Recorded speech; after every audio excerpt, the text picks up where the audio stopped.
Good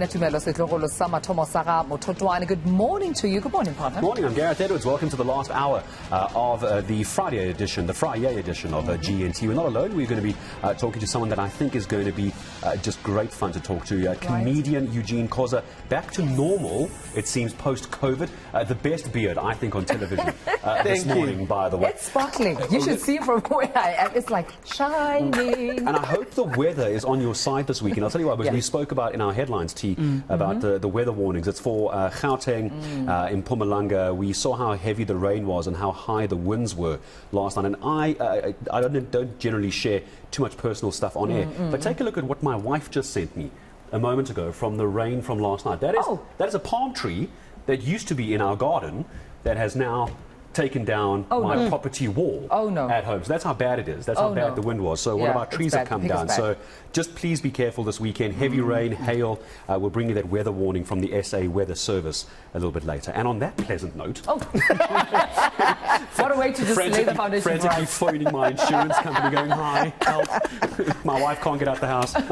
Eugene, welcome. Thank you so much for having me. This is the first time you actually joined us right here in the SA Morning, right? Absolutely. Good to have you. Thank you for having me. How has life been? I mean, we're going through a lot. COVID, elective conferences coming up. People don't want to step aside. And you talking about it. How have you been?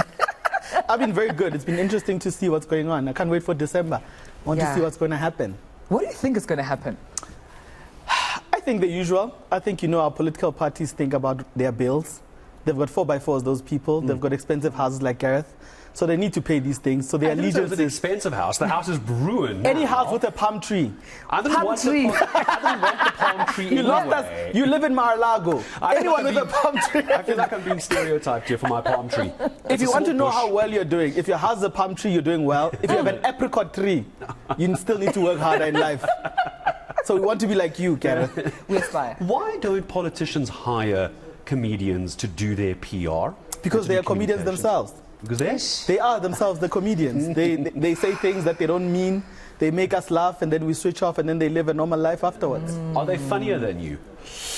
I think sometimes. I think because the joke is on us all the time. They make promises they don't keep, and we still vote them in. The joke is on us. The joke is on us. So do you feel like it's free content as well? I mean, for comedians, for you as well, when you just look at WhatsApp, you're just like, easy stuff. I think for comics that are politically inclined, it works out best. But personally, I'm not political at all on stage. I just like talking politics with my friends, but not on stage, no. Not on stage. But I think for those who are politically inclined on stage, best. Could be for them. Would you do like a two-person comedy show with a politician? If so, who? I want to say like Fikile and Balula. If you were to get if you want to see, that was the reaction I was going for. That's the reaction. I'm surprised that you think Fikile Mbalula is a politician. I thought he was an influencer. Here we go.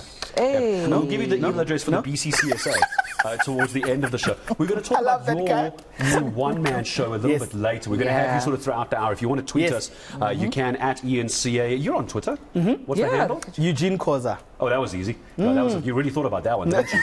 At Eugene Khoza, in case you got confused who he is. You can tweet Eugene, you can tweet at eNCA, you can tweet me at Gareth Edwards SA. Mine's also not very cryptic. I will get to your show in a bit. I just want to get your thoughts quickly, if we can. Trevor is coming back. You were there in the early days. What happened? Let us in. No one's watching. What happened with Trevor? What happened as in... Why did he leave? Oh, why did he leave? I think because one is immensely talented and he took a risk. I think most artists in South Africa that are able to take the risk outside of South Africa will reap the rewards. I think outside South Africa, if you're talented, you're getting rewarded quite well. I think America is one of the few countries where if you're good at anything, I mean anything, if you want proof of that, you must just look at TikTokers. You know, you must just look at the people that are taking over boxing now. They are TikTokers and Facebookers and Instagrammers. So if you're good at something in the US, you will definitely get rewarded for it. And I think that's what happened. And he's talented and he's dedicated. You've been looking for that scoop for like weeks now. Every comedian we talked to is like, what's the scoop? Yeah, what's the scoop? Nothing happened.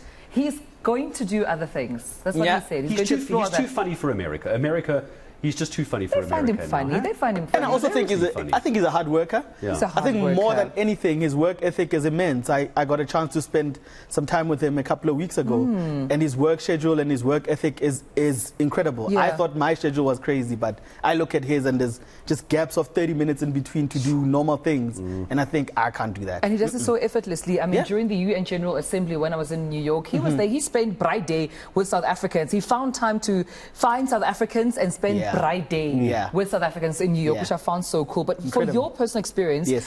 overseas, any place outside of South Africa, how has your experience been as a comedian, professionally? Oh, I loved it. I love the crowds in Australia. Yeah. They're very open-minded and they love comedy. I think outside of South Africa, people have a comedy culture and culture of attending theaters and going to shows. I loved Australia. I loved LA. I loved the US. I loved New York. Yeah. To perform comedy, people there know what stand-up comedy is. I'm not saying people here don't, but I'm saying that if you go to a club, for example, and there's 4 spaces to perform and they both have shows twice a night up until 1 in the morning, and it's full and it's packed and people are queuing outside, then you get to understand that they're playing in a different league over there. So Right. comedy is really, really a career. It's a culture. It's a culture as well. If someone had to say to us in South Africa, we're going to meet up at the club at 10 p.m. Ah, I'd be like, forget. it's not going to happen. The New Yorkers don't even start getting ready till 10 o'clock. Yes, there's They traffic don't at sleep. 4 in the morning, and I'm They like, don't what's sleep. going on? No, it's a city that never ever sleeps. So Yeah. we're going to spend most of the hour with Eugene as well. We're going to talk about his one-man show.